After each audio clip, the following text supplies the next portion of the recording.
حضرت طلحہ بن عبید اللہ رضی اللہ تعالی عنہ نبی کریم صلی اللہ علیہ وآلہ وسلم کی بارگاہ میں حاضر ہو کر عرض کرتے ہیں، یا رسول اللہ صلی اللہ علیہ وسلم، میں نے خواب میں 2 صحابہ کو دیکھا۔ محترم احبہ، یہ وہ 2 صحابہ ہیں جو ایک ہی دن میں ایمان لائے تھے۔ ان میں سے ایک صحابی اپنی عبادات، تقوی اور دینی خدمات کے حوالے سے دوسرے صحابی کی بنسبت زیادہ مشہور تھے اور وہ شہید بھی ہوئے تھے، اور یہ دوسرے صحابی سے 1 سال قبل جام شہادت نوش فرما چکے تھے، اور دوسرے صحابی کا انتقال 1 سال بعد ہوتا ہے اور وہ شہید بھی نہیں ہیں۔ حضرت طلحہ بن عبید اللہ رضی اللہ تعالیٰ عنہ عرض کرتے ہیں کہ یا رسول اللہ صلی اللہ علیہ وسلم، میں خواب میں دیکھتا ہوں کہ میں جنت کے دروازوں کے سامنے کھڑا ہوں اور یہ دونوں صحابہ جو ایک ہی دن ایمان لائے تھے یہ بھی وہاں موجود ہیں۔ پھر ایک فرشتہ جنت سے آتا ہے اور وہ صحابی جن کا انتقال 1 سال بعد ہوا، جو شہید بھی نہیں ہیں اور تقوی اور پرہیزگاری کے حوالے سے پہلے صحابی جیسی شہرت بھی نہیں رکھتے، لیکن عجیب بات یہ ہے کہ یہ فرشتہ آتا ہے اور ان دوسرے صحابی کو جنت میں پہلے داخل کرتا ہے اور پھر ان کے بعد واپس آ کر اس شہید صحابی کو جنت میں داخل کرتا ہے، اور پھر یہ فرشتہ تیسری مرتبہ آ کر مجھے کہتا ہے، یعنی حضرت طلحہ رضی اللہ تعالیٰ عنہ سے فرماتا ہے کہ آپ واپس چلے جائیں، ابھی آپ کا وقت نہیں آیا۔ یا رسول اللہ صلی اللہ علیہ وسلم، یہ دونوں صحابی ایک ہی دن ایمان لائے تھے، لیکن 1 سال پہلے انتقال کرنے والے صحابی جو اپنی عبادات اور تقوی کے حوالے سے مشہور بھی ہیں اور شہید بھی ہیں، انہیں جنت میں بعد میں داخل کیا جاتا ہے، اور 1 سال بعد پردہ فرمانے والے دوسرے صحابی جو کہ شہید بھی نہیں ہیں یہ جنت میں پہلے چلے جاتے ہیں۔ کونین کے والی صلی اللہ علیہ وآلہ وسلم ارشاد فرماتے ہیں، الیس ھذا قد مکث بعد ھذا سنہ،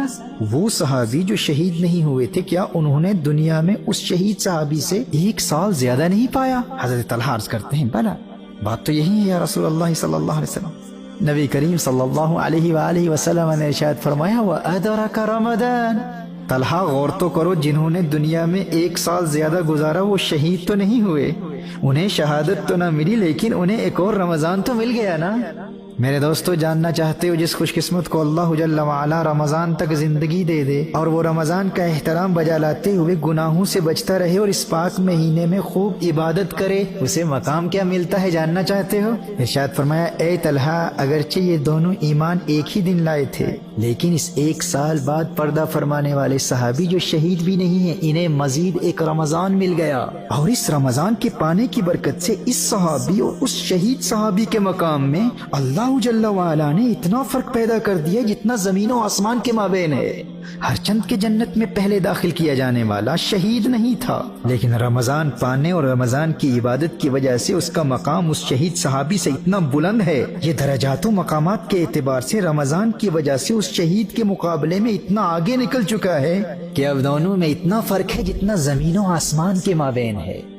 دوستو، شکر ادا کرو اللہ جل وعلا کا، اس کریم مولا کا جس نے ہم گنہگاروں کو رمضان کریم ایک مرتبہ پھر عطا فرما دیا ہے۔ ناز کرو اپنی قسمت پر کہ اللہ کا یہ پیارا ایک مرتبہ پھر مہمان بن کر تمہارے گھروں میں آ چکا ہے، اسے ناراض نہ کرنا۔ گناہوں کے ارتکاب سے جھوٹ، غیبت، چغلی، لڑائی جھگڑے، کسی کا دل دکھانا، حرام دیکھنا، حرام سننا، حرام کہنا، موویز دیکھنا۔ اللہ کا مہمان گھر میں آیا ہوا ہے اور آپ موویز دیکھ رہے ہیں، ٹائم پاس کرنے کے لیے کمپیوٹر گیمز کھیل رہے ہیں۔ لغو گوئی، فحش کلامی، تکبر، ریا، والدین کی نافرمانی، آپسی نفرتیں اور ان جیسے گناہوں سے اللہ کا یہ مہمان بہت ناراض ہوتا ہے، اور اللہ نہ کرے الیاذ باللہ کہیں ایسا نہ ہو کہ یہ مہمان تمہاری زندگی میں آیا ہوا ہو اور تمہاری نماز قضا ہو جائے، تمہارا روزہ قضا ہو جائے۔ دوستو، اس کے جانے سے قبل اس پیارے مہمان کو راضی کر لو، معافی مانگ لو، اس سے توبہ کر لو اللہ کی بارگاہ میں۔ اور یہ راضی کیسے ہوتا ہے؟ اس پاک مہینے میں قرآن نازل ہوا تھا اور اس کا اور قرآن کا بڑا گہرا تعلق ہے۔ یہ قرآن کی تلاوت سن کر بہت خوش ہوا کرتا ہے، قرآن کی تلاوت بھی کرو اور تحریک کنز الہدیٰ کے منہج کے مطابق قرآن کی تفسیر کا مطالعہ کر کے بھی اسے خوش کرتے رہو اور درود و سلام کی کثرت سے بھی اسے خوش کرتے رہو۔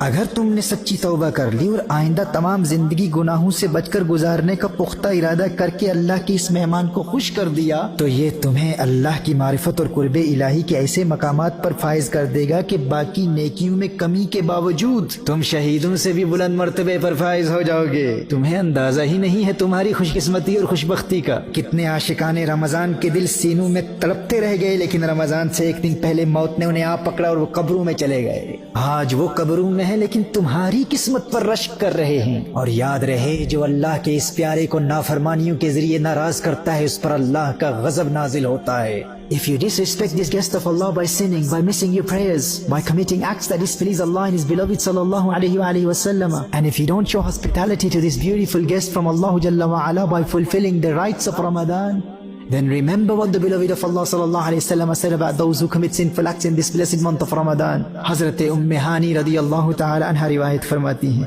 نبی کریم صلی اللہ علیہ وسلم نے اللہ کی نافرمانی اور گناہوں کے ذریعے اس مہمان کو ناراض کرنے والوں کا عذاب بیان فرماتے ہوئے ارشاد فرمایا، جس نے اس ماہ میں زنا کیا یا شراب پی تو آئندہ رمضان تک اللہ اور جتنے آسمانی فرشتے ہیں اس شخص پر لعنت کرتے ہیں، اور اگر یہ آئندہ ماہ رمضان کو پانے سے پہلے ہی مر گیا تو اس کے پاس کوئی ایسی نیکی نہ ہوگی جو اسے جہنم کی آگ سے بچا سکے۔ نبی کریم صلی اللہ علیہ وسلم نے ارشاد فرمایا، تم ماہ رمضان کے معاملے میں ڈرو، کیونکہ جس طرح اس مہینے میں اور مہینوں کے مقابلے میں نیکیاں بڑھا دی جاتی ہیں، اسی طرح گناہوں کا بھی معاملہ ہے۔